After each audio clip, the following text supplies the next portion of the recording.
Hey leaders, in this episode of Leading Collaborative Response, Lorna and I start off with confession of we were wrong. The way we thought about visual boards and how they could be utilized within establishing and then refining your collaborative response efforts has shifted and changed from a point where initially we would advise schools to begin by creating those team boards.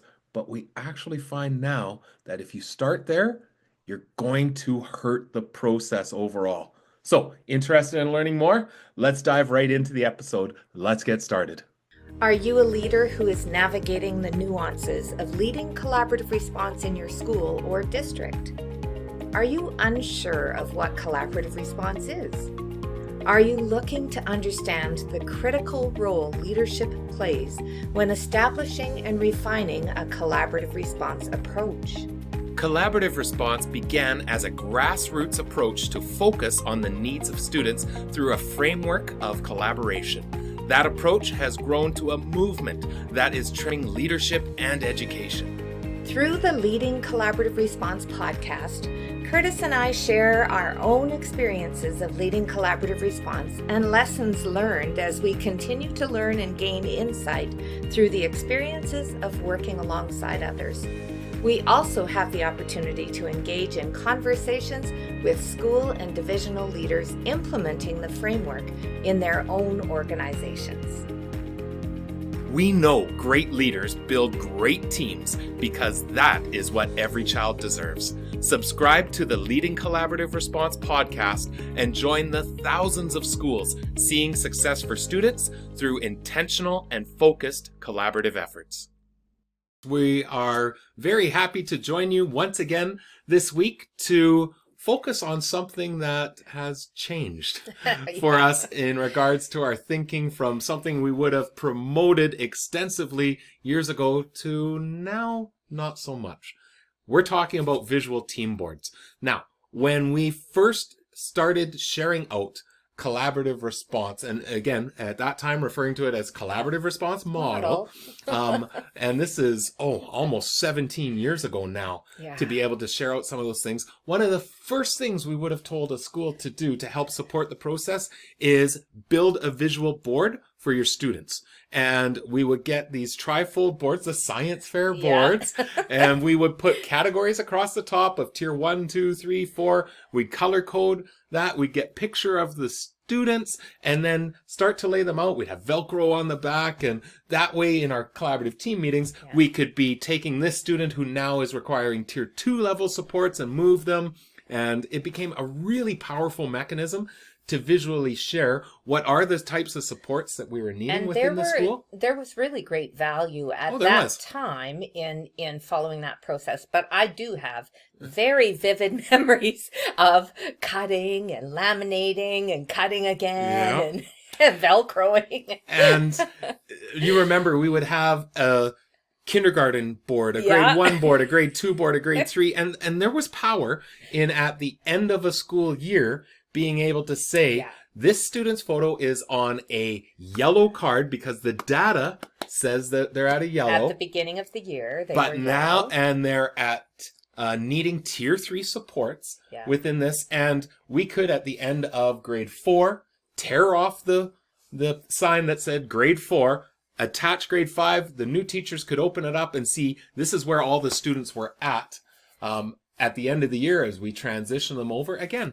very powerful for it. But we had to create boards that were based on a specific area of focus. Right. So that, when we did that in our work in our school, then it was based on literacy. So where were they in terms of their literacy skills? So there's been then some evolution. And again, we would have said start there. That's a great place to start, where now not so much because the actual visual team board concept actually goes a little bit contrary to what we would teach now as around the process and the focus in a collaborative team meeting. Well, and a little bit more what we're doing now through the key issues process. It's a little more complex than what we had envisioned originally, but we did have there were some very powerful conversations that happened around those team boards,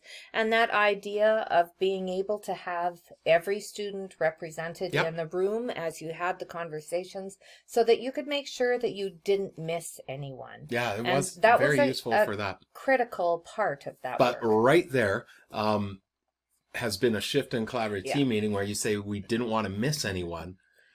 That's what we would have said the collaborative team meeting was for before. So we would meet as a grade 2 level team. We would look at the board and say, I'd like to talk about Barry.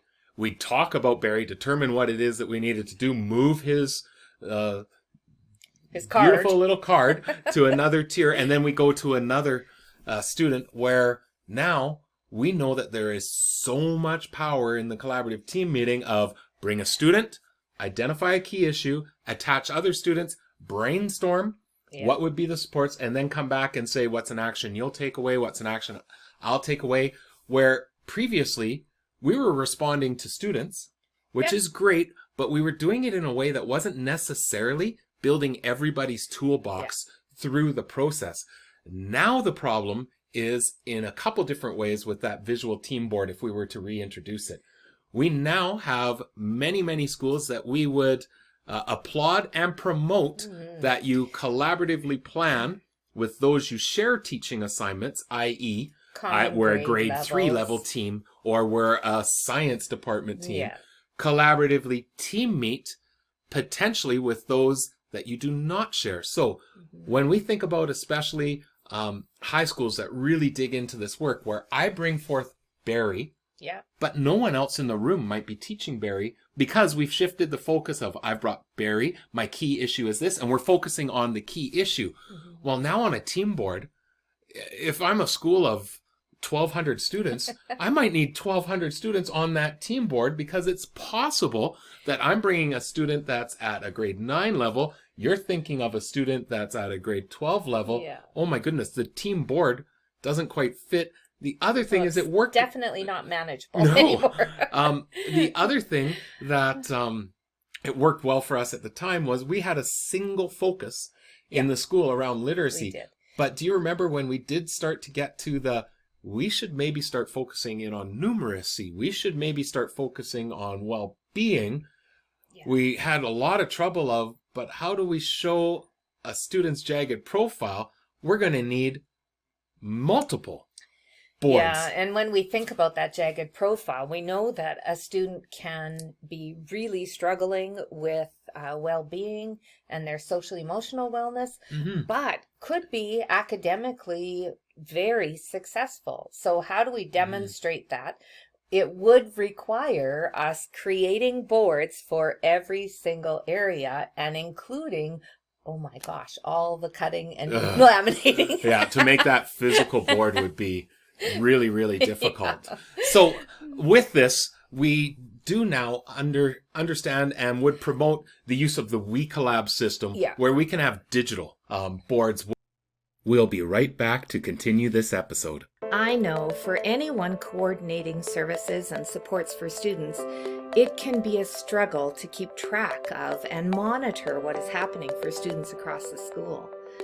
What if there was an easy way to visually organize students while continuously updating what is in place for their success and ongoing growth?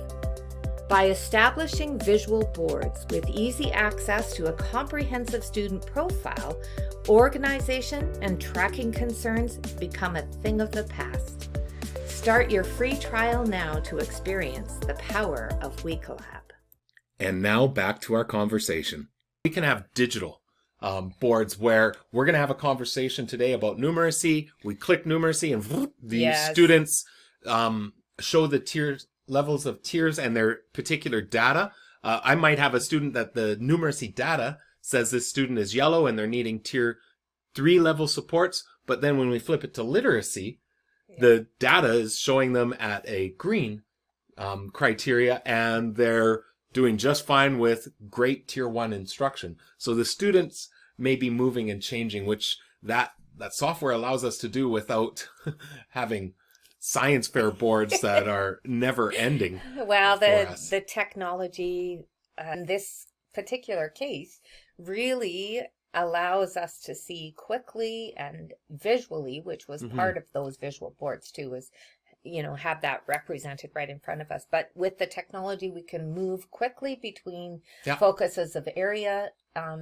or area focuses, and then it also allows us to quickly access any student profile that's in that system. Well, and it's super easy then on that to say, I've come with this student, I'll go add them to the board quickly, where the boards are getting created on the fly.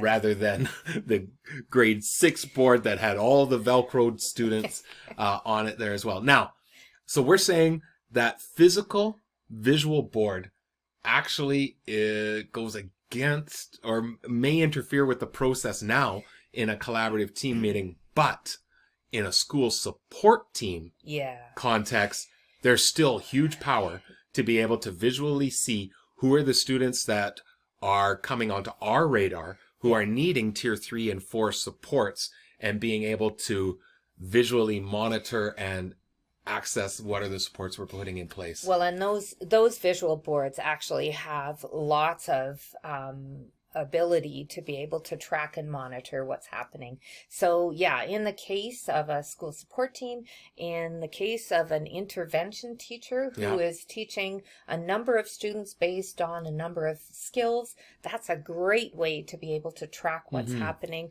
In the case of your contracted services, being able to understand who is on what caseload and at what stage of development are they in those caseloads.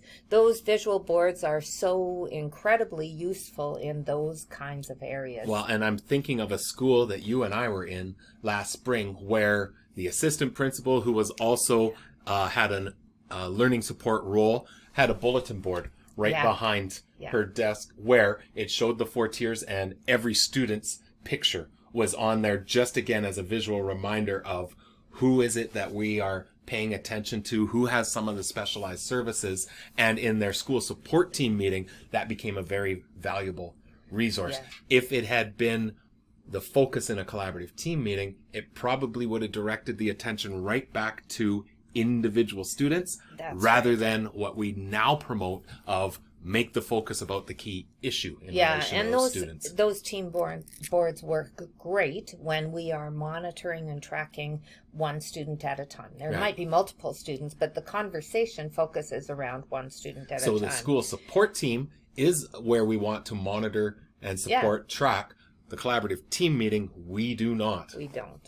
No, that's right. And when we think about that key issues process, then we are talking about multiple students at one time, and that becomes super challenging on a visual board to be able to track that, and actually not even necessary, because remembering that we have dual purposes in our collaborative team meeting, one being that we are identifying students and their needs and responding, but the other is that we're sharing practice with teachers. Bingo, which is the more important. Right. To be able to build our understanding, build our common understanding, and build our practice across the school. Well, and we often say the collaborative team meeting, it looks like you're talking about students, but you're not. You're just using the students as a mechanism to talk about practice. Which is what makes it so powerful. Absolutely. Yeah. So, we hope this has given a little bit of food for thought for you, and also for those that have been working with us for a number of years and haven't heard us mention these visual boards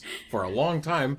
This is why. This is it. So love to be able to hear your thoughts. We'll include, maybe we'll put a little bit of information about the key issue process, because if someone's listening to this and I'm not quite sure what they mean by that, it's an integral function of those collaborative team meetings. So we'll include some information about that as well.